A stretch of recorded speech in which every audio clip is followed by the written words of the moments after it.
ఆరాధన కూడా దేవుడు ఘనంగా జరిగించారు. మరి నెలకొక్కసారి ఈ ప్రభురాత్రి భోజనాన్ని మనం స్వీకరిస్తూ ఉన్నాం. మరి సంఘంలో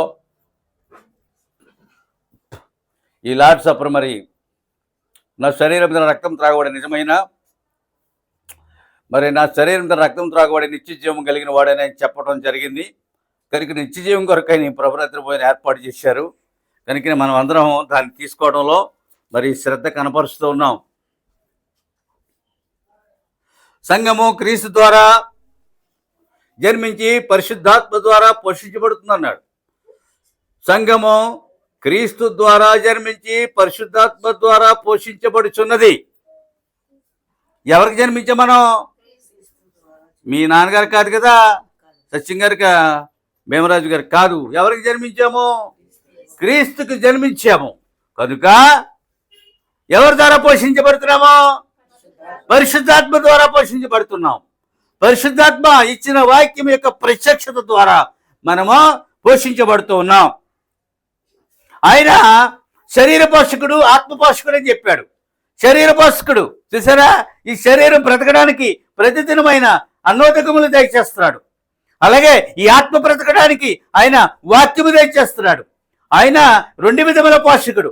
అందుకని ప్రవక్త భౌతిక ఆశీర్వాదము లేదు, 2 ఆత్మీయ ఆశీర్వాదం దొరుకుతుంది అన్నాడు. లోకానికి భౌతిక ఆశీర్వాదం దొరుకుతుంది, కానీ ఆత్మీయ ఆశీర్వాదమా దొరకదు. వారి శరీరానికి అన్నోదకములు దొరుకుతాయి, ఆత్మిక వాక్యము దొరకదు. కనుకనే ఆయన ఎవరంటే పోషకుడు. కాకి పిల్లలకు పోషకుడు, అరిచి పిల్ల చిన్న పిచ్చుకలకు పోషకుడు. కనుకనే మనకు కూడా ఏమైనా పోషకుడై ఉన్నాడు. ఏమైనా హల్లెలూయా. కనుకనే తమను తాము ఆయనకి ఇచ్చివేసినట్టుగా ఎందరికి ముందుకు వస్తారో వారిని ఆయన వాడుకును. తమను తాము ఎందరు ఆయనకి ఇచ్చివేసుకుందరో అట్టి వారి కొరకు ఆయన ముందుకు వస్తాడట. అట్టి వారిని వాడుకుంటాడని ఉంది ఇందులో. మనల్ని మనమే ఆయనకు అప్పగించుకున్నప్పుడు ఆయన మనల్ని వాడుకొను. తన పనికి ఆయన వాడుకుంటాడు. ఆయన పని అప్పగించు రైతు, ఆయన గొప్ప యజమానుడు. ఈ చిన్న ఉద్యోగం నాకు ఇచ్చినందుకు నేను ఎంతో ఆనందిస్తున్నాను. చాలామంది రిటైర్ అయిపోతారు మా వాళ్ళు, నా క్లాస్మేట్స్ అందరూ కూడా.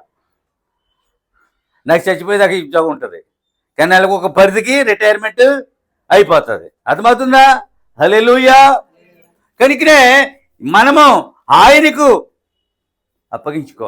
నన్ను ప్రభా నీ చేతులకి ఇచ్చుకుంటున్నాను, నన్ను నీ చేతులకి అప్పగించుకొచ్చున్నాను. ఇంకంతే. నువ్వు ఆ మాటల పలికి నువ్వు ఆయన చేతుల్లో ఉన్నట్లుగా నువ్వు వహించుకోవడమే. కనుకనే ఆయనని ఎలా వాడుకోవాలో వాడుకుంటాడు. దేవునికి స్తోత్రములు కలుగునుగాక. హల్లెలూయా. ఆయన వాడుకుంటాడు పనిముట్లుగా, సాధనములుగా, ఉపకరణములుగా ఆయన వాడుకుంటాడు. అందుకని మనం ఆయనకి అప్పగించుకోవాలి. మనం అప్పగించుకోకపోతే ఏమి పని అవుతాం. కనుకనే ప్రియులారా, మోషే ధర్మశాస్త్రమును బోధించాడు, యేసుక్రీస్తు ఆజ్ఞలు బోధించాడు. గతంలో ఈ మాటలు వాడాను, మీకు జ్ఞాపకం ఉంటలేదు. కానీ వారు ఇరువురు ఏం చేశారంటే ధన్యతలను బోధించారంట. మన వర్తమాన పేరేంటి? మరచిపోబడిన ధన్యతలు. వారు ఇరువురు ఏం బోధించారు? ధన్యతలు బోధించారు. ధన్యతని ఆనందమును. దేవుని నమ్ముకుంటే ఆనందంగా ఉంటారు, సుఖముగా ఉంటారు, మీరు జీవిస్తారు, మీరు మరణించరు, మీకు నిత్య జీవం దొరుకుతుంది. వారు ధన్యతలు బోధించారు. మోసే ధర్మశాస్త్రం తెచ్చి దాన్ని బోధించాడటండి. తేవడం బోధించడం. వ్రతమైన యేసుక్రీస్తుడు అయితే కొండ మీద ఆజ్ఞలు తెచ్చాడు. ఆయన కొండ మీద ప్రసంగులు ఆజ్ఞలు బోధించాడు. చూసారా, వారు ధన్యతలను బోధించారని రాయబడింది. ధన్యత, నీ జన్మ ధన్యమైందంటారు చూడు. దాని అర్థం ఏంటి? నీ జన్మలో నువ్వు పొందుకున్న ఆనందం అంతటిది. కనుక ధన్యతలు వారు బోధించారు. ఇప్పుడు ఏమైనా చదువుకున్నా మనమో, నా విషయమే అభ్యంతరపడిన వాడు ధన్యుడు. అభ్యంతరాలు రాక మనం ఎవరి వల్ల అభ్యంతరం వచ్చిన వారికి శ్రమ. అర్థమైనా? అభ్యంతరాలు ఎవరి వల్ల అభ్యంతరాలు వచ్చినో అందువల్ల నా విషయమే అభ్యంతరపడిన వాడు ధన్యుడు. వర్తమానం అలా ఉందండి. ప్రింటెడ్ బుక్స్ మన దగ్గర లేవు, ఇప్పుడు అంతా నెట్లో తీసుకుంటున్నాం. నాకు ఈ బుక్ తప్ప నాకు ఈ వేరే దాని నుంచి నేను బోధించలేను, నాకు రాదు. వేరేదేమైనా నాకు వస్తుందా? హల్లెలూయా. వేరేది బోధిస్తే దుర్బోధ అవుతుంది, దీని నుంచి బోధిస్తేనే సద్బోధ అవుతుంది. హల్లెలూయా. కనుక నేను ప్రియులారా ఇప్పుడు ఏం చెప్పానండి? పడనివాడు పక్షులను పంజరములో బంధించినట్లు సాతానుడు ప్రజలను చెరలో బంధించాడండి. చెరసాల ఒకటే మనకు తెలుసు, ధ్యానం చేసేవాడు చెరసాలు పెడతాడు. అనేక రకమైన చెరల్లో బంధించాడటండి. పక్షులు ఎందులో బంధింతారు? నేను ఎవరో ఇంటికి సువార్తకి వెళ్ళాను, అవతలింటి పక్షులు యువతలింట్లో అరుస్తున్నట్టు ఉన్నాయి. మీరు పక్షులు పెంచుతున్నారు కాదని అవతలింట్లో అని చెప్పారు. అవి ఎందులో ఉన్నాయి? పంజరములో. అవి అసలు ఎక్కడ ఉండాలి? వినీల ఆకాశములో వేరుస్తూ ఉండాలి. కానీ ఎక్కడున్నాయి? చెరపట్టబడి పంజరములో ఉన్నాయి. మానవాత్మలు ఎక్కడున్నాయి? చెరపట్టబడి సాతానిక ఏలుబడిలో ఉన్నాయి. కనుక వాటికి ఏం లేదు, స్వేచ్ఛ స్వాతంత్రములే లేవు. కానీ ప్రభువైన యేసు మనకేమి స్వేచ్ఛను స్వాతంత్రమును జీవించే హక్కును దయచేశారు. శత్రువు అలా నేను బంధించబడ్డా ఎందులో? పాపంలో. అదే ఒక పెద్ద చెర. మరి అర్థమవుతుందా? హల్లెలూయా. సాతాను ఆ రీతిగా చేశాడటండి. కానీ దేవుడు అటు చెర నుంచి బయటికి తీసుకొస్తా ఉన్నాడు. అటు దేవుడు ఏం చేశాడు? చెరని చెరగా పట్టుకెళ్ళి ఈవులు అనుకరించాడు. అంతేనా? చెర ఏం చేశాడు? పట్టుకెళ్ళిపోయాడు పైకి, పైనుండి ఈవులు అనుకరించాడు. దేవునికి స్తోత్రములు కలను గాక. హల్లెలూయా. కనుకనే అన్యజనులు ఆయన గురించి అభ్యంతరపడుతున్నారు. అన్యజనులు సంఘశాల వర్తమాన విషయంలో యేసుక్రీస్తు నిజమైన దేవుడంటే యూదులు అభ్యంతరపడుతున్నారు. అవునా? వాళ్ళు ఒప్పుకోలేదు. అన్యజనులు ఈ వర్తమానం సంఘశాఖలో అందరికీ అభ్యంతరాలే. ఏమన్నానంటే అభ్యంతరములు రాకమానము, ఎవరో అభ్యంతరం వరకు శ్రమ అన్నాడు. యూదులు ఇప్పుడు శ్రమ అనిపించి స్వదేశానికి వెళ్ళారు. బహుశా ఇప్పుడు వారు శ్రమలో లేరు. అవునా? హల్లెలూయా. రెండోది, అన్యజనులు శ్రమలో ఉన్నారు. సంఘశాఖ శ్రమ లేదు, కానీ ఒక దినము శ్రమలోకి వెళ్తుంది. నా మాటలు అర్థం చేసుకోండి. ఇవి రికార్డ్ అవుతున్నాయి, దేవుని ఎదురు దినం పలకబడతాయి. అర్థమవుతుందా? కనుక ఆయన విషయంలో ఇట్టి రీతిగా అభ్యంతరాలు పడుతూ ఉన్నారు. ఎందుకు? ఈ వర్తమానంలోకి అభ్యంతరపడి వెళ్ళిపోయారు. ఎంత శ్రమ తెలుసు అది. అసలు నాకు దొరుకుతుందండి ఇది, నేను దొరుకుతుంది నాకు ఇది. ఈ దినమునకు కూడా నేను ఆశ్చర్యశక్తుని అవుతాను. అసలు నేనేంటి, ఈ క్రైస్తవుడు ఏంటి, ఈ బోధించడం ఏంటి, ఈ ప్రార్థనలు ఏంటి, నాకు ఈ జీవితం ఏంటి, నాకు ఇప్పటికీ ఆశ్చర్యమే. This is one miracle in my life, అంతేనా? అంతేనండి. హల్లెలూయా. కనుకనే ప్రియులారా, అభ్యర్థులు యూదులు ఆ రీతిగానే ఆయన ధన్యకరమైన జీవితంలో మర్చిపోవచ్చున్నారు. అందరూ ఏమవుతున్నారు? యూదుల మధ్య ఎలా జీవించాడు? ధన్యకరంగా జీవించాడు. అదొకటి. సంఘం ఇప్పుడు సంఘం శాఖల మధ్య లేకపోతే సంఘం మధ్య ఎలా జీవితాడో ధన్యకరమైన జీవితం గురించి మనము ఈ లేఖనములు కూడా తలపోతా ఉన్నాం. అంతటి పరిశుద్ధుడిని అన్యులు ఏం చేస్తున్నారు? అంతటి పరిశుద్ధ జీవితం జీవించినా ఈ అన్యులు ఏం చేస్తున్నారు? మర్చిపోతున్నారంట. ఎందుకు మరిపోతుందండి? నన్ను స్కూల్లో వేసిన రోజు నాకు గుర్తుంది. ఎందుకు మర్చిపోతావు చెప్పండి? ఆనాడు పద్యాలన్నీ గుర్తున్నాయి. ఇప్పటికే అవి నాకు జ్ఞాపకాన్ని తెచ్చుకుంటాను నేను. ఎందుకు మర్చిపోతారు? మర్చిపోతా ఉన్నారు. అది ఆత్మీయ మతిపరుపు. అది ఏ మతిపరుపు? ఈ సంఘానికైనా యూదులకైనా ఏ మతిపరుపు వచ్చింది? ఆత్మీయ మతిపరుపు వచ్చింది. చాలా ప్రమాదకరమైన మతిపరుపు అది. స్పిరిచువల్ అమినీషియా. దాని మీద మాట్లాడాను. మనం అలా ఉండగా నేను మాట్లాడాను దాన్ని. ఆత్మీయ మతిమరుపు మీద మాట్లాడాను నేను. చాలా అద్భుతమైన వర్తమానం అండి అది. మనకు మతిమరుపు రాకూడదు. మన మన దగ్గరే ఉండాలి. దానికి మదుపు రాకూడదు.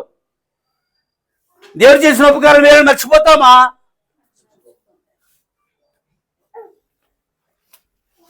హల్లెలూయా.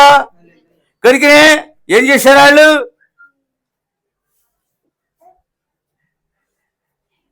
ఆయన మానవులకు ఒక ఆనందకరమైన రాజ్యమును వాగ్దానం చేశాడట.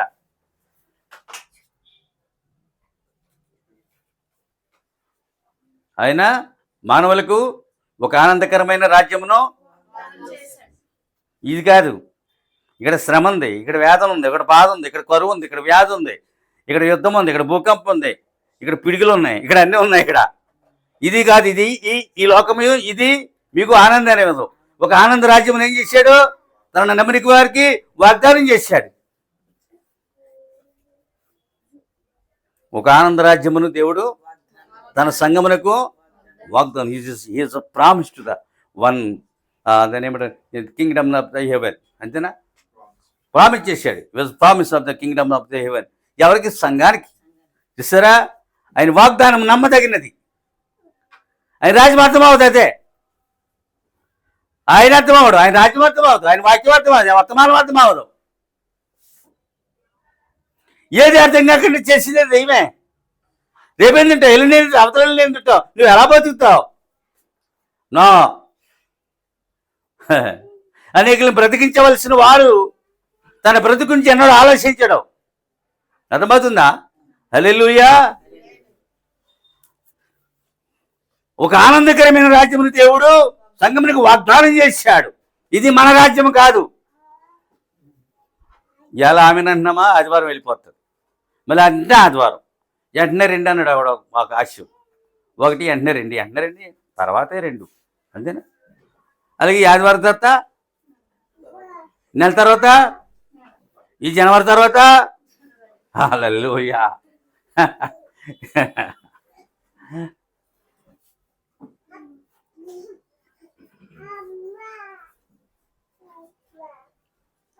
అభ్యంతరాలు రావు కానీ మానవునికి ఎవరి వల్ల అభ్యంతరములు వచ్చినో వారికి శ్రమ. మొత్తం బైబిల్ ఆయనే ప్రధాన అంశం. మొత్తం బైబిల్ అంతటికి ఆయనే ప్రధాన అంశం. మొత్తం ప్రతి వాక్యమును ఆయనే కేంద్రీకంగా చేసుకుని మాట్లాడుతుంది వాక్యము. ఆయన అది కానీ ప్రకటన ఆయనేనటండి. ప్రతి మాటలో ఆయనే ఉన్నాడటండి. ప్రతి మాటలో దాగి ఉన్నది ఆయనే, వేరెవరో గారు. మా పిల్లలు వినిపిస్తూ ఉన్నారు. ఈ వాక్యాన్ని ఎంతగా వక్రీకరిస్తున్నారో చూసి మేము ఎంతగానో ఏమంటారు దాన్ని, మరి మేము ఆ వాక్యాన్ని చూసి మేము ఎంతగానో మరి మమ్మల్ని మేము సరి చేసుకోవడానికి మాకు అవకాశం దొరికింది. ఏమో మొత్తం రాకడే అయిపోయింది. ప్రభురాత్రి భోజనం లేదు, దానికి రాకడే అయిపోయిన వాళ్ళకి ఏం లేదు. మరి రాకడే అయిపోయింది. నిత్య జీవంలో నువ్వు 1000 ఏళ్ళు నువ్వు భోజనం తింటావా?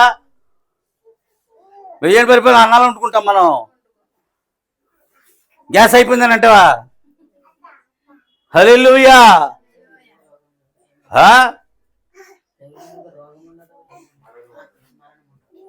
సాతాను ఏదేది మీద వర్తమానం చెప్పాను మనకి, వాళ్ళకి మీకును. ఎంత అద్భుతమైన వర్తమానమో తెలుసా? ఇది సాతాను ఏదేనిది. దేవుడు ఒక ఏదైనా ఇస్తే దాన్ని పాడు చేసి ఏదైనా సాతాను ఏదైనాయింది. మళ్ళీ ఇప్పుడు దేవుని ఏదైనా కాబోతా ఉంది. ఆనాడు ఆదామ అవలు ఏదైనా ఇంతే. మొత్తం ఇప్పుడు ప్రపంచమంతా ఏదైనా కాబోతా ఉంది. ఏదేళ్ళలో శాపమే లేదు. ఏదేళ్ళలో అంత ఆశీర్వాదము, అంత నిత్య జీవము, అంత దీవెన, అంత సంతోషము, ఆనందము. ఇప్పుడు ఏదైనా అలాంటిది ఉందా?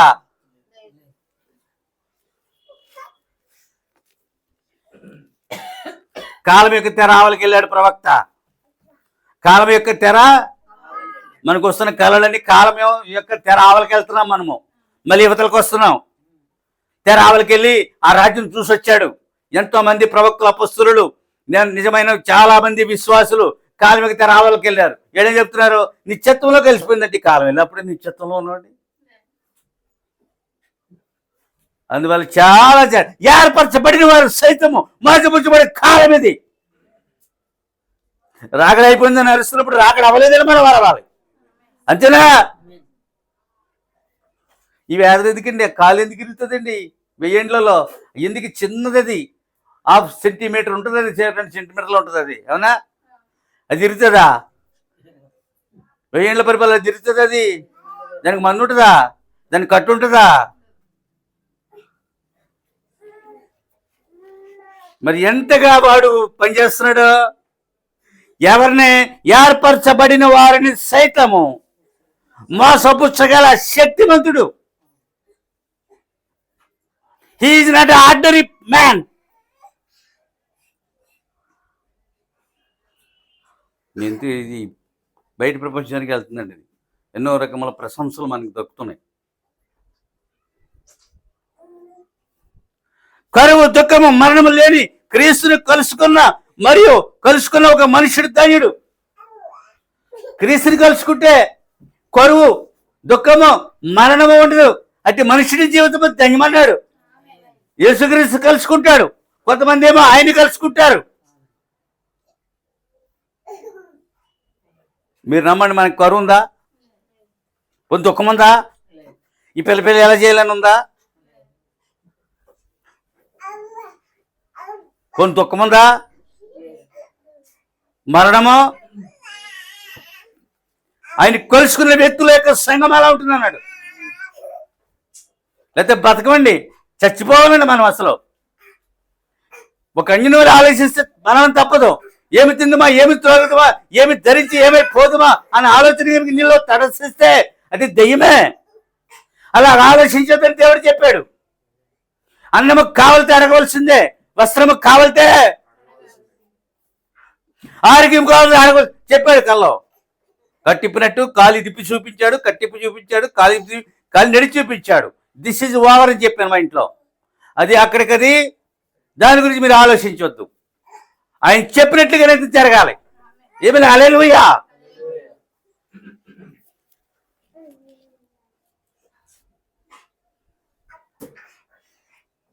కనుక మొత్తం బైబిల్కి ఆయనే ప్రధాన అంశము.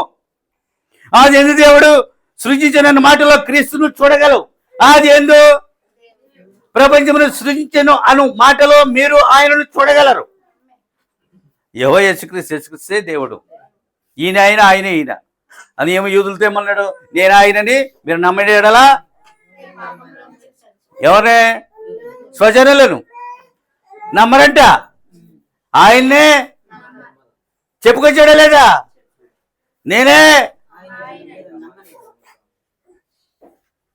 ఇంకా లాస్ట్కి చాలా ఉన్నాయండి మాటలు. వాళ్ళని ఒప్పించలేక ఆయన అలసిపోయాడటండి. ప్రవక్త అదే అన్నాడు. వారిని ఒప్పించలేక అలసిపోయాడు, సమస్యలిపోయాడు ఆయన. రాళ్ళెత్తి ఎవరు మాటికి ఏం చేశారు? రాళ్ళెట్టి కొడతారండి వాళ్ళు. ఈ వర్షాలు కూడా రాయి పెడతారు వాళ్ళు. తర్వాత దొరికితే రాళ్ళు. ఇప్పటికీ రాళ్ళ సంస్కృతి పోలేదు. ఇప్పటికీ గుమ్మగా రాళ్ళెత్తి కొట్టేసి వెళ్ళిపోతారు.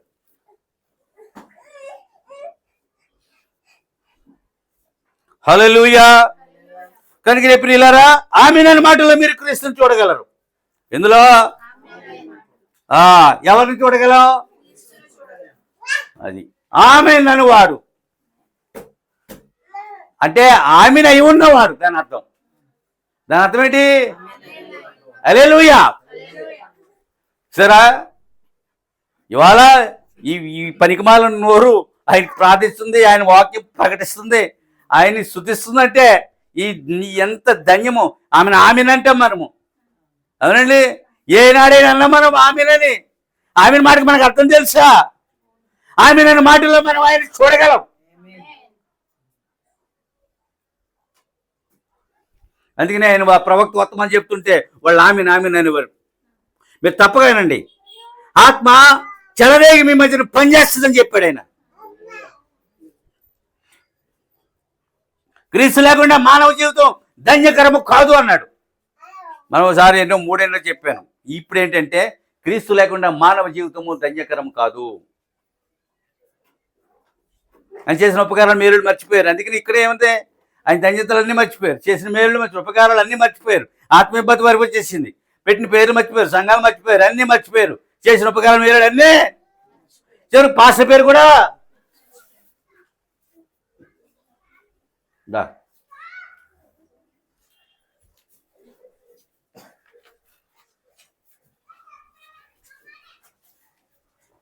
నువ్వు ఒకదాని వచ్చావా? పోలే.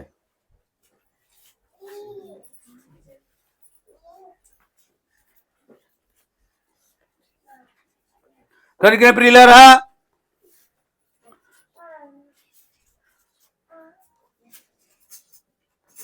అవ్వ వాక్యమునకు దూరం కాగానే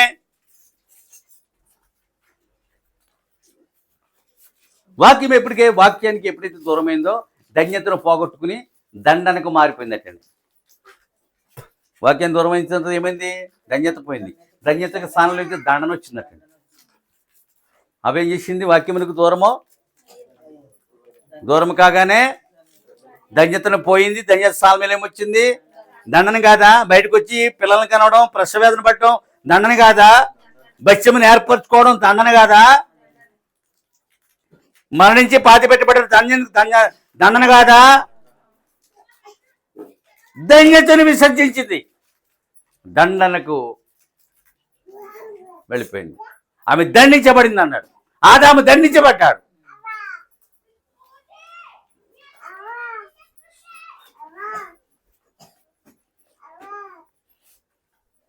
కనుకనే ప్రియులారా, సంఘము వాక్యమునకు దూరమై యాకోబు శాఖలుగా విస్తరించినది. ఎప్పుడో దూరమైంది వాక్యానికి. మొదటిగా అవ చేసిన పొరపాటే సంఘశాఖ చేస్తున్నది. అవ చేసిన పొరపాటే చాలా సంఘశాఖలు చూస్తానంటే అక్కడ ఏముంటుందండి? అది ఒక భయానకమైన వాతావరణం ఉంటుందండి అక్కడ.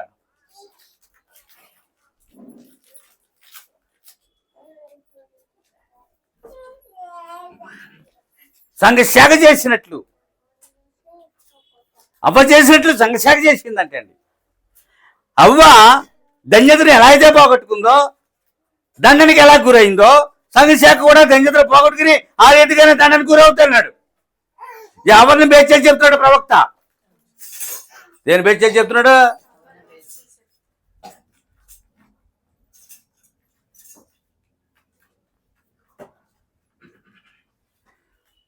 దండనంటే ఎవరికి ఇష్టం ఉండదు. ఎవరికి ఇష్టం ఉంటుందా? పిలిచి 10 దెబ్బలు కొడతాడు, మనకి ఇష్టం ఉంటుందా?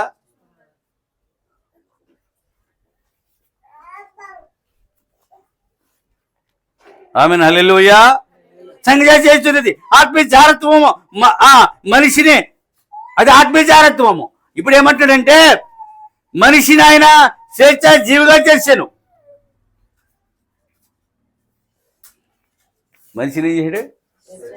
అయితే అతను తనకు తానుగా బానిసత్వమునకు అమ్మి వేసుకున్నాడు. మన బ్రిటిష్ వాళ్ళు ఏలబడిలో ఉండడం మంచిదా, మనం వెళ్ళుకోవడం మంచిదా? అప్పుడు మనకి స్వాతంత్రం వచ్చినట్లే కదా. దేవుడు ఏం చేశాడు?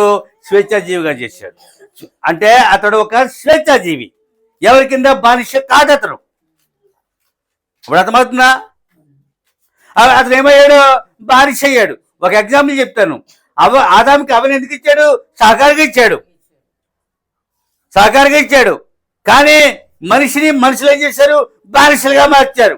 అందుకని ఇక్కడ ప్రవక్త ఏమంటాడంటే ఆయన ఇచ్చిన స్వేచ్ఛను బానిసత్వంగా మార్చుకున్నారు.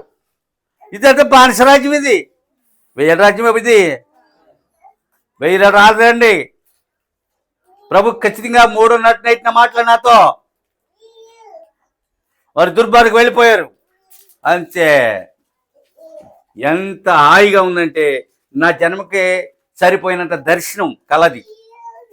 తెల్లాలేసిన తర్వాత చాలా చక్కగా నేను హాయిగా ఉంది. నేను వెంటనే మాట్లాడతారండి ఆయన మీతో. ఇంకెన్నో అవసరం అదేదా. ఎన్నో ఉదాహరణలు ఉన్నాయి. ఆయన వచ్చేస్తాడని అన్నీ అమ్మేసుకుని కొండ మీదకి వెళ్ళిపోయారు. కొండ మీదకి వెళ్ళి ఏం చేశారు? పెద్ద మంట వేశారు. ఒకసారి జరిగింది. వాళ్ళందరూ ఏం చేశారు? మంటలు దుక్కాలు చచ్చిపోయారు. మనమేమో పర్లోకి వెళ్ళి దెయ్యం చేసే పని అది. విదేశాల్లో అలా జరుగుతాయండి. వాళ్ళు ఎలా వాడుకుంటుందంటే విదేశాలని వాడు చాలా బాగా వాడుకోగలుగుతున్నాడు. సమిధిలో కలిసి చచ్చిపోయారు. ఇందులో పడి మన పర్లోకి వెళ్ళిపోదాం. ఇలా మంట దగ్గరికి వెళ్ళడమే భయం.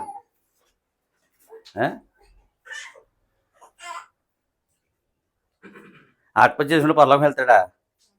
ఇవి ఆత్మహత్య చేసుకున్న అందరూ పర్లోకి వెళ్తే ఇంకా బాగా మనం కూడా చచ్చిపోదాం.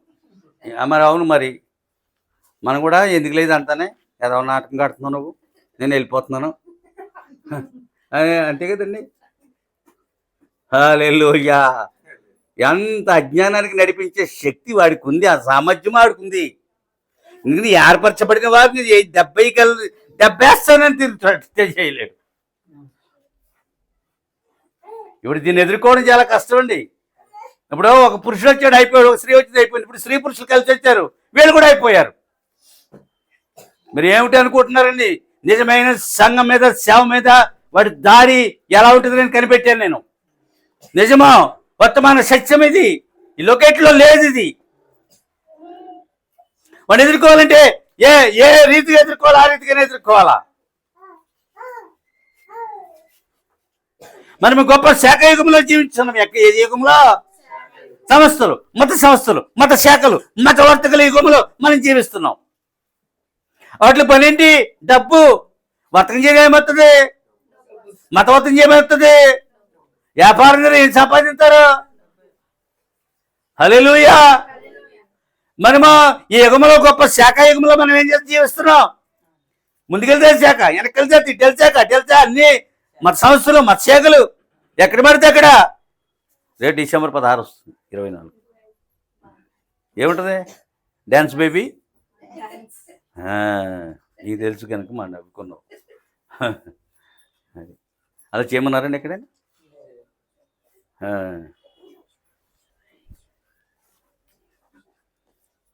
కొంచెం సేపు వినవలసిందే. రాగడి దినములలో జీవించరు. ఇంకటి ఏమన్నాడంటే, శాఖా దినంలో జీవిస్తున్నాము, రాకడి దినంలో జీవిస్తున్నాము, యుగ సమాప్తిలో జీవిస్తున్నాం. రాకడి యుగం ముగిసిపోద్ది, ఉండదండి. అది తన సంకల్పం అంతా నెరవేరిపోయింది. దీన్ని ఎంత మాత్రం భూమి మీద తన భార్యను ఉంచాడు. తన భార్యని తన అరలోకి తీసుకుపోతాడు. అనేసి అతను యోసేపు ఏం చేశాడు? అరలోకి తీసుకుపోయాడు, అంతఃపురంలో ఉంచాడు. అంతఃపురానికి వెళ్ళిపోవడానికి ఖచ్చితంగా ఈ రాజకన్య సిద్ధంగా ఉన్నాడు ప్రవక్త. వెళ్ళిపోతే రాజకన్యలు మిస్సింగ్ ఏజ్లు కోకలుగా నమోదవుతాయి.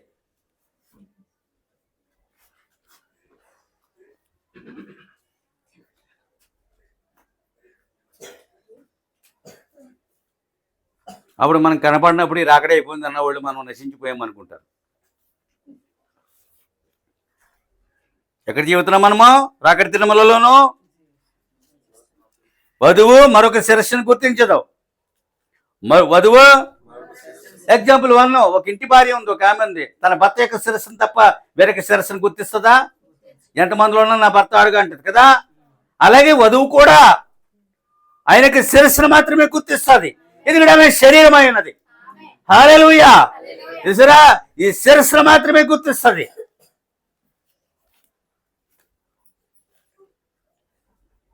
కనుక ప్రియులారా, ఆయన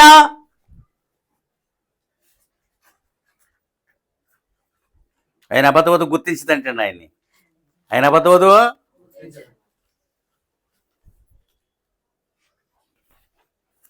దేవునికి స్తోత్రములు కలుగును. ఆ నిజమైన వధువుకి ఆయన శరీరంలో ప్రవేశం కల్పించును. ఆ నిజమైన వధువుకి ఆయన తన శరీరంలో ప్రవేశమును కల్పించును. ఇప్పుడు వినండి, నేనేమన్నాను? ఆ నిజమైన వధువుకి తన శరీరములో అయినా ప్రవేశము కల్పించును. మనమే బాడీ, ఆయనే శిరస్సు. శిరస్సు లేని బాడీ నిష్ప్రయోజనము. కనుక శిరస్సు రూపంలో వస్తాడు. ఎగ్జాంపుల్ 1 అండి, అది 63లో వచ్చాడండి. నిజం, అందులో ఆయన కనిపించాడు. ఓకే, 30 నిమిషాలు ప్రవక్త దగ్గర నుండి మాట్లాడి వెళ్ళిపోయారు 7 ముద్దలు ఇవ్వడం ముందు. కనుక ఇప్పుడు అది మహిమ దేహం, అది రాబోతున్నది శరీర దేహం. స్పష్టంగా రాశారు, రెఫరెన్స్లు మనం ఇవ్వగలం. ఇప్పుడు అర్థమవుతుందా? అది ఏ దేహమో మనకు ఆమె తెలియదటండి. నీకు ఇత్తడి తీసుకొచ్చి పుత్తడు కొనేతావా? ఆగండి, కొంటాను, తొందర పెట్టకండి అని భారత దగ్గరికి కట్టుకెళ్ళి గీటర్ అయిందో చూసి ఒలే ఎక్కడ తీదంటది, పట్టుకెళ్ళి అడిగిచ్చే, ఇది కూడా అది ఇత్తడి. ఇప్పుడు అర్థమైందా? అది మహిమ దేహమో మానవ శరీర దేహమో తెలీదా? అవునా? డిఫరెన్స్ తెలీదా? ఎలా తెలుస్తుంది? లేఖనం అనుకుంటా, వర్తమానం ఉండా, అంతేనా? నిజమండి, అలా మోసపుచ్చుతున్నారు. ఎందుకు మోసం నాకు ఇప్పటికీ అర్థం కాలేదు. నువ్వు ఎలా నమ్మగలిగావు? ఇన్ని 100 వర్తమానాలు ఎందుకు రాసుకున్నావు? ఇది నమ్మనప్పుడే వర్తమానం నీకేం పని చేస్తుంది. అందుకే విని వారిలో ఆయన వాక్యం నిష్ఫలమాయను. వర్తమానం ఏమవుతుంది వారిలో? ఏమే ఖచ్చితంగా నిష్ఫలము, ఏ విధమైన ఫలమును అది దయచేది. అది వర్తమానం తప్ప వేరొకటి బోధించొద్దు అన్నాడు దేవుడు. అది దుర్బోధన చెప్పి సత్బోధ అయిందో లేదా? ఖచ్చితంగా అయింది. అది ఎలాంటి స్థలాల్లో ఎలాంటి పరిస్థితుల్లో ఉన్నామో, ఎలాంటి దేవుడు మమ్మల్ని ఎలా నడిపిస్తున్నాడు మీరందరూ సాక్షులు. అర్థమవుతుందా? హల్లెలూయా.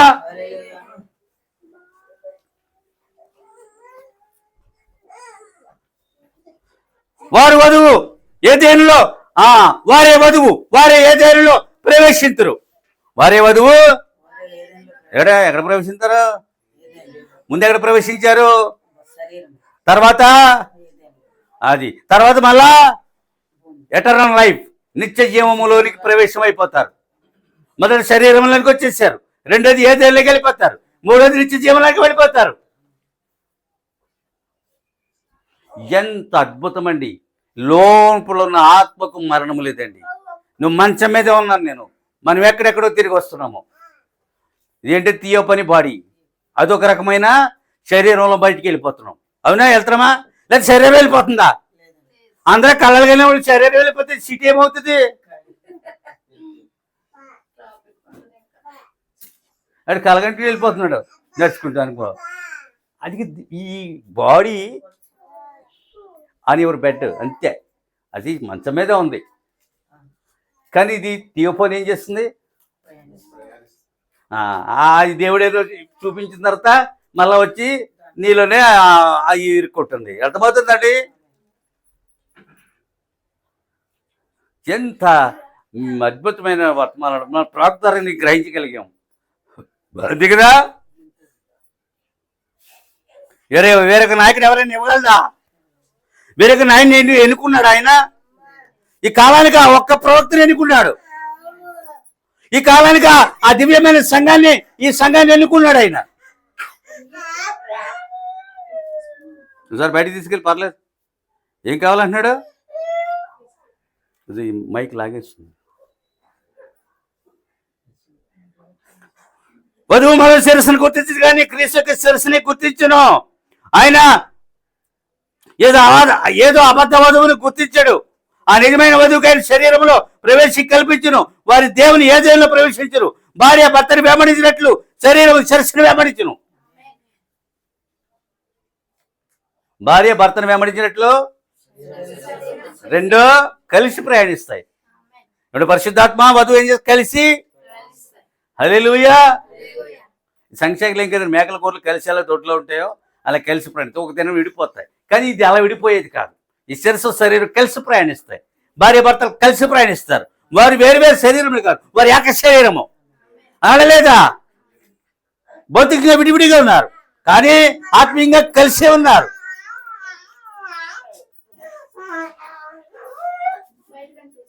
ఏదో 5 నిమిషాలు బయటికి వెళ్ళి తీసుకెళ్ళి వచ్చి వాక్య వినాలని వస్తావు. ఆడలో ఉన్నది నిన్నేవదు. అంత్యకాలం మంది ఒక వర్తమానం ఉండను, వధువు తప్ప దానిని ఎవరు వెంబడింపచాలరు. అంత్యకాలం మంది ఏమంటుంది? వధువు తప్ప మరి ఎవరు దానిని గుర్తింపచాలరు. వర్తమానం అండి. ప్రతి సంఘకాలంలో ప్రవక్తను పంపించి దేవుడు ఏం చేశాడు? ఆ సంఘకాలంలోనికి ఆ యొక్క జనులను ఆకర్షించుకున్నాడు. ఈ చివరి కాలంలో ఒక వర్తమానం పంపించారు. ఏర్పరచబడిన భార్య నిమిత్తమే వర్తమానం ఉంటుంది. ఇప్పుడు భర్త యొక్క గుణగణాలు భార్యకు అర్థమవుతాయి, అంతేనా? ఇంకెవరికి అర్థమవ్వాయి? అలాగే ఖచ్చితంగా ఏం చేస్తుంది ఆమె? వధువు తప్ప దాన్ని ఎవరు వెంబడించరు. ఈ వర్తమానము ఆమెకి అర్థమవుతుంది కనుక ఏం చేస్తుంది? ఆమె వెంబడించి మిగతాదంతా చెత్తపట్ల వేసేస్తుంది. ఇది వద్దు, ఈ సాహిత్యం అంతా తప్పు అంటది. అవునా? వాళ్ళు ఎంత అందమైన గోపురములు లేకపోతే కట్టినా, లేదా అందమైన ప్రసంగాలు చేసినా, ఎంతో అందమైన వస్త్రధారణ చేసినా, ఎంతో నమనాగరికత మాట్లాడినా అది తప్పు అని అంటావట. చూసారా? అదే అనుకరణకర్తలు. పొద్దున వర్తమానంలో చూసాం, ఆది కాండంలోనే వారందరూ ప్రారంభమయ్యారు. సంస్థ శాఖ అనుకరణ కర్తలు అందరూ కూడా అక్కడే ప్రారంభమయ్యాడు. మోషే ముందా బిలాము ముందా? తర్వాత ఎవరు? పెంతుకోస్తు సంఘం ఉందా? వాటికన్ సంఘం ఉందా? ఎందుకంటే ముందే తీసుకొస్తున్నాడు. దాని వెనకాల ఏమొస్తుంది? అబద్ధం వస్తుంది. మీరు అర్థమైందా? దాని వెనకాల ఏమవుతుంది? మీరు ఖచ్చితంగా గుర్తించాలి వాక్యాన్ని. అనుకరణకర్త అసలు సంఘంలాగా ఉంటుంది. ఇప్పుడు చుట్టూ ఉన్న సంఘాలు కాదంటావా? యేసుక్రీస్తుని మరి వెంబడించట్లేదని నువ్వు చెప్పగలవా? అది ఈ యొక్క వ్యత్యాసం మీకే తెలుస్తుంది. మీరు మాత్రమే దాన్ని గుర్తించగలుగుతారు. ఆమేన్, హల్లెలూయా. ఇప్పుడు వచ్చిన యుగంలో చూడండి, ఒక అక్షరం తప్పినా, ఒక అంకి తప్పినా ఏం చేస్తుంది? పట్టేస్తుంది. పడుతుందా లేదా? కారణము ఆ పరిజ్ఞానం అందులో పెట్టారు. వాళ్ళు అతి సునాయాసముగా వాళ్ళు అది, అందుకని మనం ఎంతో జాగ్రత్తగా ఇవన్నీ పనులు చేపిస్తున్నాం కదా. అంతేనా? హల్లెలూయా. మీరు మాత్రమే దాన్ని పట్టుకోగలరు.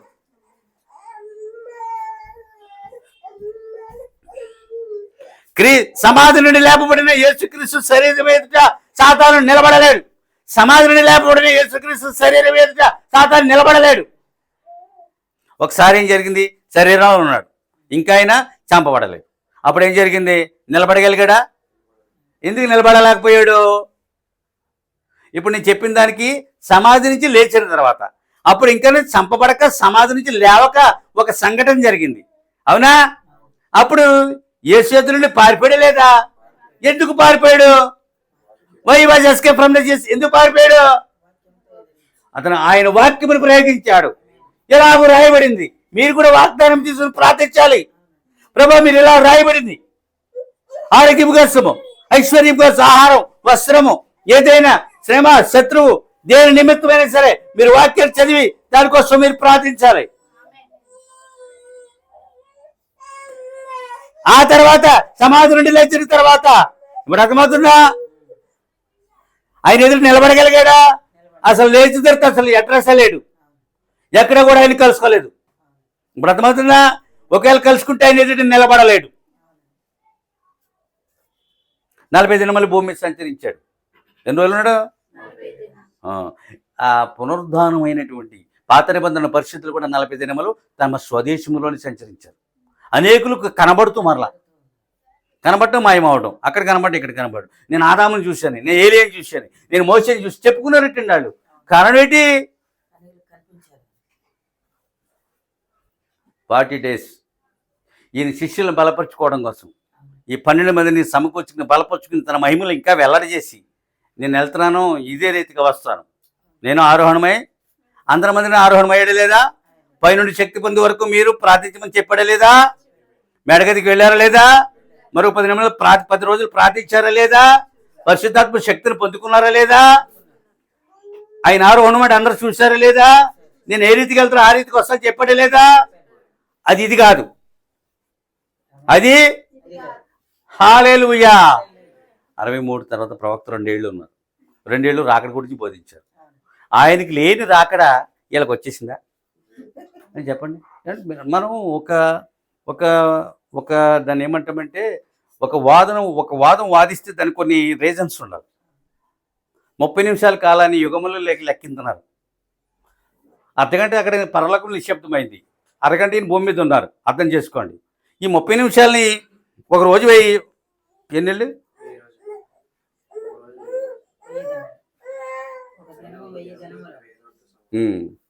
మరి 30 నిమిషాలకి ఈ లెక్కలేసి ఇప్పుడు ఇక్కడ లేరు పాపం, మీరు అందరూ కొంచెం యవనస్తులే ఉన్నారు. ఇప్పుడు చచ్చిపోయిన షారాకి లేకపోతే మన పెద్దస్తరికి ఏమైనా అర్థమవుతాయా? ఈ లెక్కలేసి చెప్తున్నావు నువ్వు అనుకో, అర్థమవుతాయా? చాలే బాబా, ఏది చెప్తాను వచ్చినాను, నన్ను తినకో, నేను ఇంకెవరన్నా అడుగు అంటారా? ఈ మ్యాథమెటిక్స్ వాళ్ళకి అర్థమవుతాయండి. నీకు ఈ ఏబిసిడీలు రావు, నీకు ఆల్జీబ్రా చెప్తే దీనికి ఏమైపోతుంది? అర్థం చేసి ఆల్జీబ్రా చెప్తున్నాను ఇక్కడ కూర్చుని, ఈయన ఏమో రంకులేసి కొల్లేరు చేస్తున్నాను అని అనుకో, ఇది పారిపోద్దు లేదా? ఇక్కడ ఇంటికి వెళ్ళి మమ్మీ ఇంకా నాకు ఆ స్కూల్కి వెళ్ళను అని నువ్వు భయం వేసి ఇంకో స్కూల్ వేస్తావు. ఆ 30 నిమిషాల టైంని అనేక రకాలుగా వక్రీకరించి చెప్తావు. అది వాక్యం కాదని మన వర్తమాన పెద్దలో హల్లెలూయా. నీకు మాట చెప్పినా, మీకు ఈ వర్తమానానికి వ్యతిరేకంగా ఎంతటి ప్రవాహం వచ్చినా దాన్ని ఎదుర్కోవడానికి యేసుక్రీస్తు సిద్ధంగా ఉన్నారటండి, మనము కాదు. ఎందుకంటే ఇది ఆయనే ఇచ్చారు, దీన్ని ఆయనే ఖచ్చితంగా ఎదుర్కొంటాడు. వాళ్ళంత రంకిలకి చెప్పిన మనం ఎందుకు చెప్పజాలమో, ఈ సత్యమును ఎందుకు చెప్పజాలమో.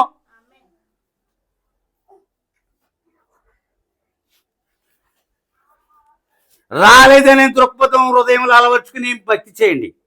నువ్వు రాబోతున్న ప్రభుని ప్రార్థన చేయండి. అవునా? దీవించబడి వెళ్ళిపోవడం. దీవించబడ్డాక ఎక్కడి దాకా వచ్చావు? చచ్చిపోదామన్న దాకా వచ్చావు. చచ్చిపోతాను అన్నప్పుడు దొరికాడు. దొరికిన తర్వాత ఏమయ్యావు? 4 ప్రాణాలు దేవుడు ఏం చేసి నిలబెట్టాడు. ఇవన్నీ మర్చిపోయి సాక్ష్యాలన్నీ మర్చిపోయి వచ్చేసింది. నువ్వు అక్కడ ఉన్నావు కదా, నువ్వు ఉంటే నువ్వు ప్రార్థన అన్ని జరగాలి. ఇప్పుడు ఇంత దారుణమైన బాధలు ఉన్నాయి. ఇప్పుడు 32 రకాల 33 రకాల బాధలు ఇందులో జన్మించాయి. ప్రవక్త గారిని దేవుడని బాప్తిసాలు ఇస్తున్నాడు. విలియం మ్యారిన్ బ్రహ్నాం నామములు నీకు బాప్తిసం ఇస్తున్నాడు ఒక ఆఫ్రికా వాడు. కొన్ని సంవత్సరాలు చేసి డామని చచ్చిపోయాడు.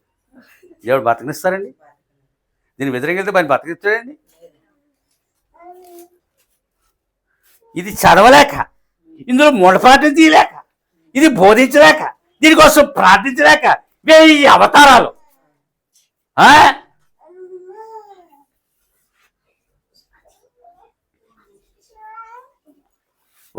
వర్తమానికి లేరు, భక్తులు తయారయ్యారు. వర్తమానికిలో గుండ్రో, మీరు నమ్మితే నమ్మండి. వర్తమానికలు ఉండరిగా. వర్తమాన పుస్తకం చదివాడు లేడు, బైబిల్ చదివాడు లేడు.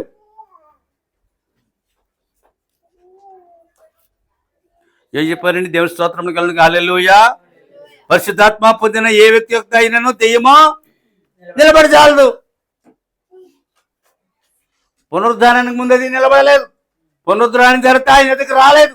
పరిశుద్ధాత్మ పొందిన ఒక వ్యక్తి యొక్క దెయ్యమో రాజాలదు. మా బెడ్రూమ్లో పడుకున్నా సారి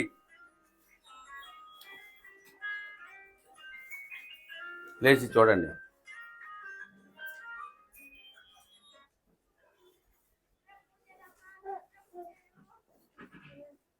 ఇప్పుడు ఆ శూన్యంలోంచి నడిచి వచ్చేస్తున్నాడు. నడిచి వచ్చేసి నన్ను తనడానికి మంచం మీద నుండి ఉదుట్లేసి అదే కల్లో తిరిగి తనపోయినప్పటికి ఏమయ్యాడు? మీరు ఒకటి, పరిశుద్ధాత్మ పొందిన ఏ వ్యక్తి వద్దకు వాడు రాజాలడు. అంతే దాని అర్థం. ఎప్పటికీ మర్చిపోనండి. ఆ శూన్యంలోంచి నడిచి వచ్చేస్తున్నాడు నన్ను తనేయటానికి. కాలెత్తేసాడు. తిరిగి కాలెత్తే పోయి ఎత్తాను. ఎస్కేప్ ఫ్రమ్ మీ. అంతే. మాట్లాడటండి భక్తి జీవితం. హల్లెలూయా. వాడు నిలబడాడు. ఆయన శరీరమే మానవ శరీరం విమోచించున్నది. ఆయన శరీరం చేస్తున్నా అంతే. శరీరరీతిగా జన్మించాడు, శరీరీతిగా జీవించాడు, జన్మించాడు, జీవించాడు, శరీరీతిగా వాక్యమును బోధించాడు. ఆజ్ఞలు తెచ్చింది ఆయన. కొండ మీద ప్రసంగం అంతా ఆజ్ఞలే.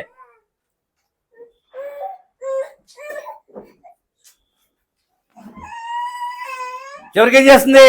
ఆ శరీరమే శరీరులను రక్షిస్తున్నది.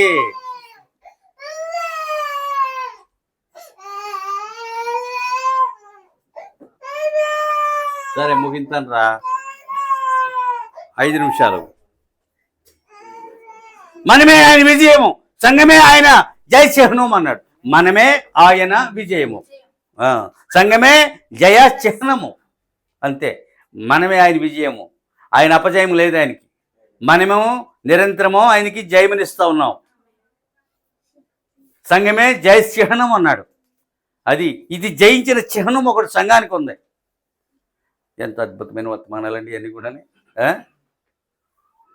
మర్చిపోబడిన ధన్యతలు. యూదులు మర్చిపోవచ్చు, అంజీరాలు మర్చిపోవచ్చు, సంఘశాఖలు మర్చిపోవచ్చు, చేసిన మేలు ఉపకారంలో మనములో ఎవరైనా మర్చిపోవచ్చు. ఒకసారి జ్ఞాపకాన్ని తెచ్చుకోవాలి. అందుకని ఆయన చేసిన ఉపకారం తెలియని మరువద్దు అన్నాడు కీర్తనాకారుడు.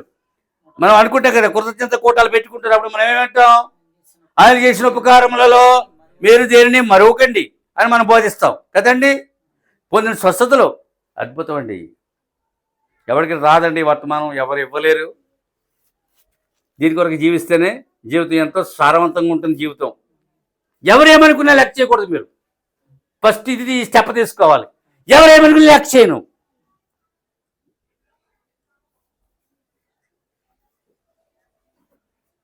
ఇది పూల పానుపు కాదు, ఇది పూల పానుపు, పూల బాట, ఈ పూల నామ నడిచి వెళ్ళిపోతే పూల పువ్వుల మీద బాగుంటుంది, పరుపు మీద పూలు ఉంటే బాగుంటుంది, నామలో పూలు ఉంటే అలాంటిది. ఇది ఏమన్నా అది పడవెళ్తుంటే సముద్రం పొంగిపోయింది, అందరిని ముంచి చెప్పాలనుకున్నాడు వాడు. కసేపు ఆగమన్నాడు. ఇది ఆయన సృష్టి. అది కెరటాల్లో దూర్పు లేపేసి ఇంత ఎత్తున పడేస్తుంది. ఆయన ఎంత గొప్ప దేవుడో చూసుకోండి. అందుకని ఇది పూల పానుపు కాదు, పూల నామ కాదు, పూల బాట కాదు. అర్థమవుతుందండి? హల్లెలూయా.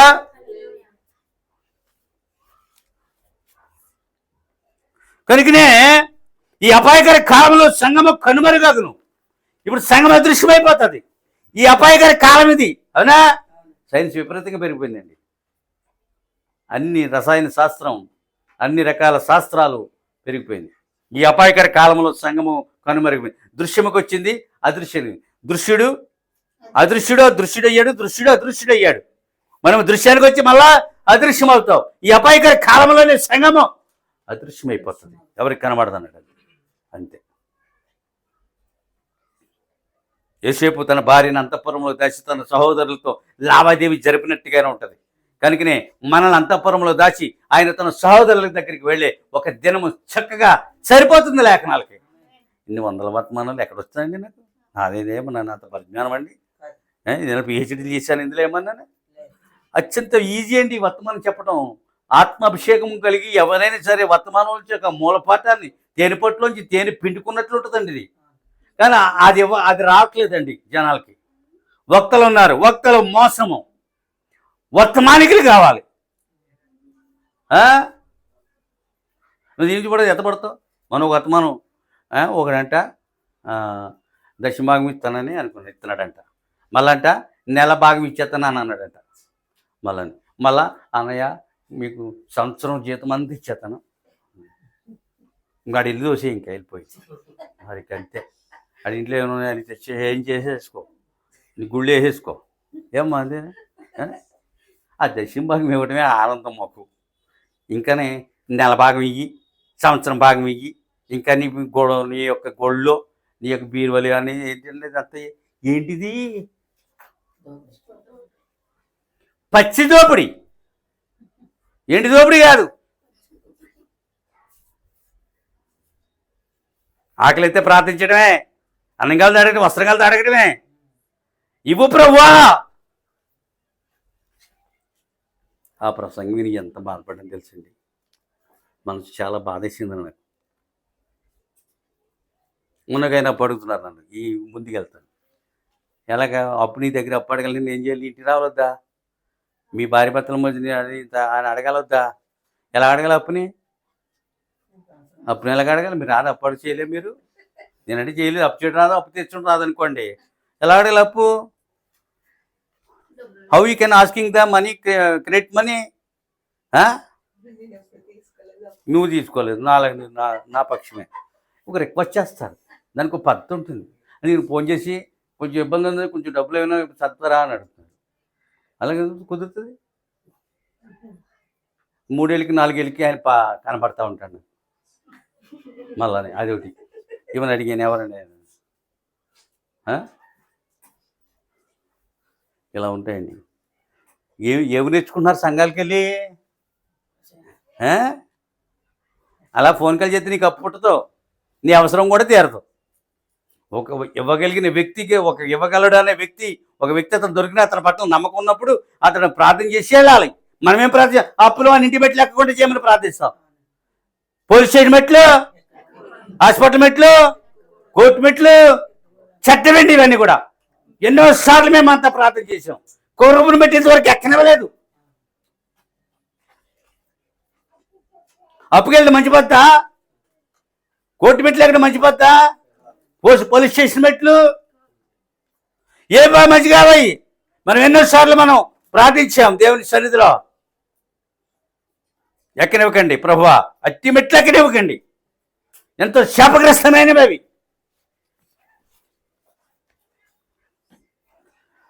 మనమే ఆయన విజయము, సంఘమే ఆయన జయసింహనము. ఈ అపాయకర కాలంలో ఏదో ఒక దినమున సంఘము కనుమరుగవును, అదృశ్యమగును. అది దృశ్యం నుండి అదృశ్యమైపోద్ది. ఇప్పుడు దృశ్యంలో ఉన్నాం, ఒక దినమో రాకళ్ళము కనబడం. ఆ రప్పపాట్లో ఉంటుందండి అదంతానే. చివరికి ఎన్నో ప్రశ్నలు వేశారు. అమ్మా అంతా నాకు తెలీదు. అంతా నీకు తెలిసేటి? మనకి ఎవరికైనా తెలుసా? ఈ బైబిల్ అని తెలుసా? ఇప్పటికీ చదువుతున్నాను, అని ప్రతిరోజు చదువుతున్నాను. పాత కొత్త నిబంధనలు వర్తమానం చదువుతున్నాను. అంతా తెలిసే మనకేమన్నా? అది ఇప్పుడు శారా చచ్చిపోయింది, అంతా తెలుసా? ఎందుకు రక్షించబడింది? ఒక విశ్వాసము. ఆ ఒక వర్తమానం నమ్మింది, వర్తమానమే నిజమైంది, నిజమైన బాప్తిసం పొందింది, కొత్తసేపు బల తీసుకుంది, తర్వాత నిద్రించింది, బహుమాని కొరకు ముందు వరుసలో కూర్చుంది. అదిగో నీ ద్వారా రక్షించబడిన పాపి అని ప్రభువు నాకు చూపించారు. ఒక దినమున ఈ వర్తమానం కూడా మనల్ని అదే రీతిగా బహుమానం పొందడానికి అదే ముందు వరుసలో కూర్చుని పెడతాడు. ఏంటండి శారా గురించి స్పష్టమైన దర్శనం. కోడలికి మన దొరకలేదు దాంట్లో. చాలామంది కోడలకు దొరికే అవకాశాలు ఉన్నాయంటున్నారు.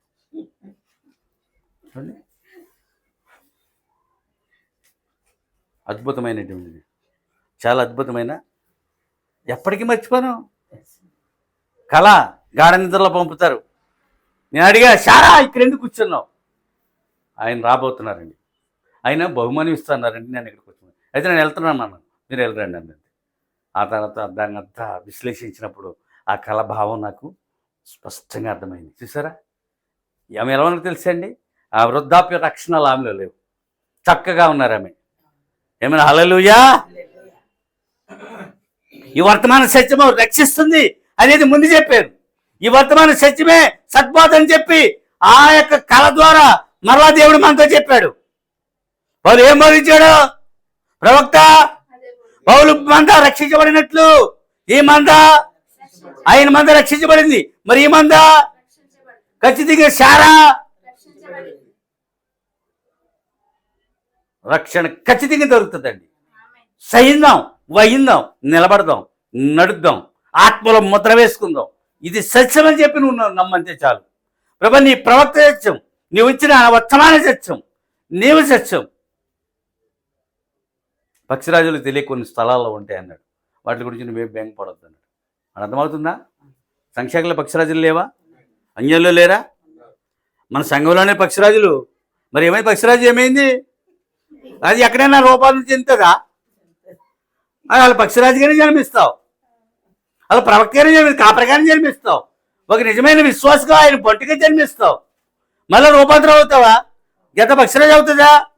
పోనీ పక్షిరాజు గెత్త అవుతుందా?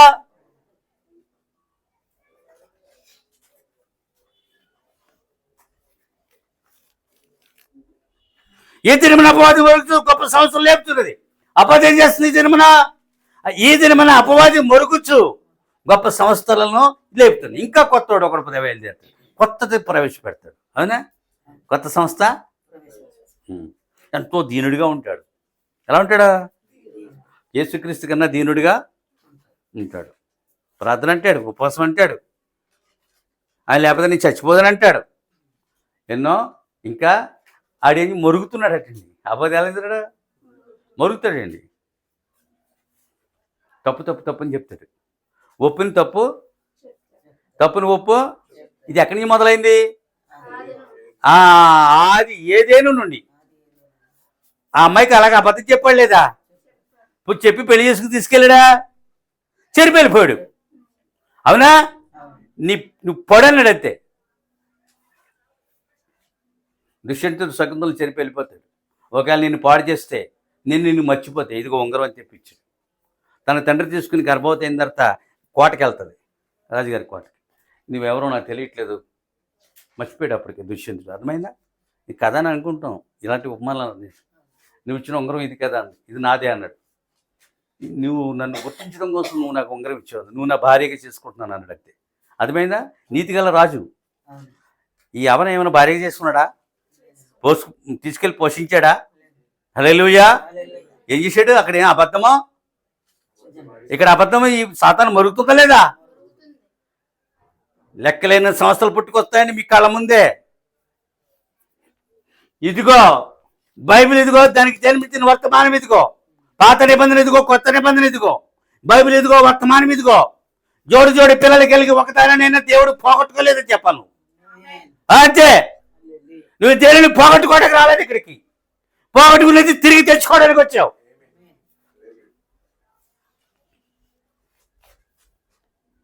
మొరుగుతున్నాడు, ఈమెను మూసివేయాలని వాడు కోరుతున్నాడు. వధువుని మూసేయాలట, ఈమెను మూసివేయాలని. వధువు సంఘం ముయ్యగలడా? ముయ్యగలడండి? భూమి మీద నీ సంఘాలని మూసేస్తాను అని అనుమానండి ఆయన దగ్గరికి వెళ్ళి. సాయంత్రానికి ఆయన మూసేస్తాడు ఈయన. ఇప్పుడు అంతే కదా, శక్తివంతుడు సర్వశక్తివంతుడు, డిఫరెన్స్ ఉందా లేదా? హల్లెలూయా. ఆయన చేత సృష్టించబడిన వాడు అంటే సృష్టికర్త వీడే నీ వధువును మూసేస్తాను అంటున్నాడట. ఏదో ఒక దినమని అతనిని ఆయన మూసివేయును అన్నాడు. ప్రవక్త ఏమనలేదు, ఏదో ఒక దినమన. అప్పుడే కాదు, శిక్ష ఖరారైంది. కానీ అర్థం చేసుకోండి,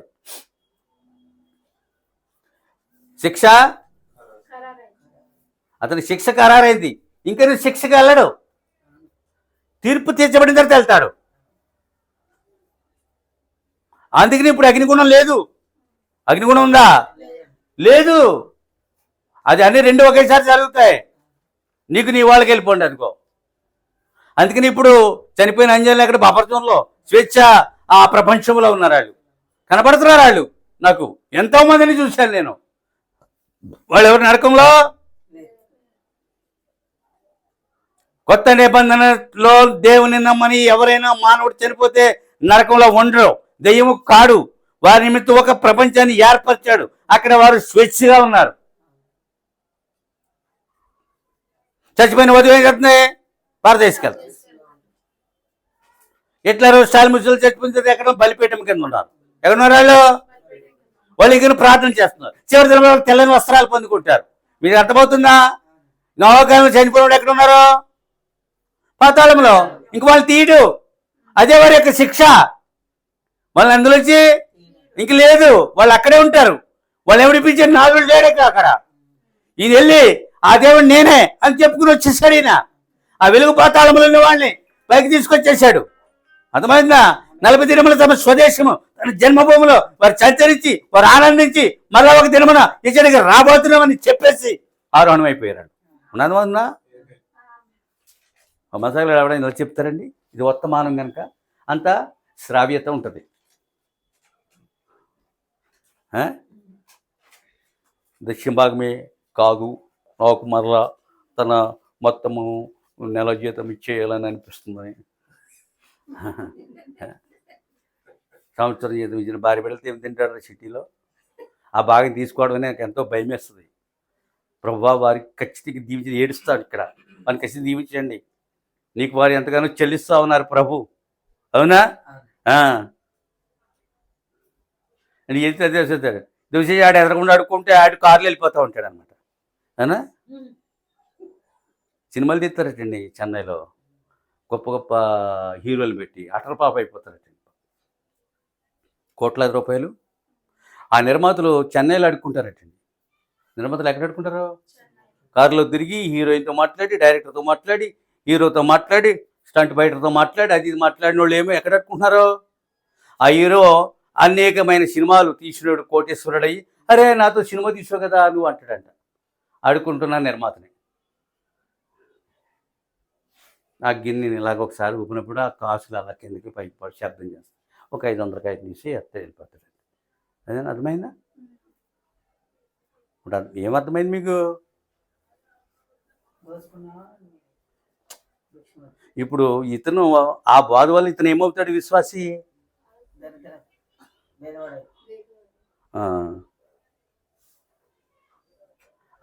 అలాంటి బోధలండి. అంతే ఇమ్మన్నాడు దేవుడు. నెల జీతం ఇమ్మన్నాడా? సంవత్సరం జీతం ఇమ్మన్నాడా? లేకపోతే 2 రెట్లు ఇమ్మన్నాడా? 3 రెట్లు ఇమ్మన్నాడా? లేదా రూపాయి పాలు ఇమ్మన్నాడా? ఆ దక్షిణ భాగం ఇవ్వటం అదృష్టంగా భావించాలి. అంతేనా? హల్లెలూయా. ఏం తీసుకుంటాయి కోట్లు? ఇప్పుడు మనకు డబ్బు లేదండి. మనకి డబ్బు లేదు అని బాధపడి మనం అడుగుతా ఉన్నాం. ఒక దినం అది వచ్చిన దాని మీద నీకు ఉండదు. అది లేనప్పుడు ఇది దాని మీద నీకు ఉంటుంది, అది వచ్చిందని దాని మీద నీకు ఉండదు.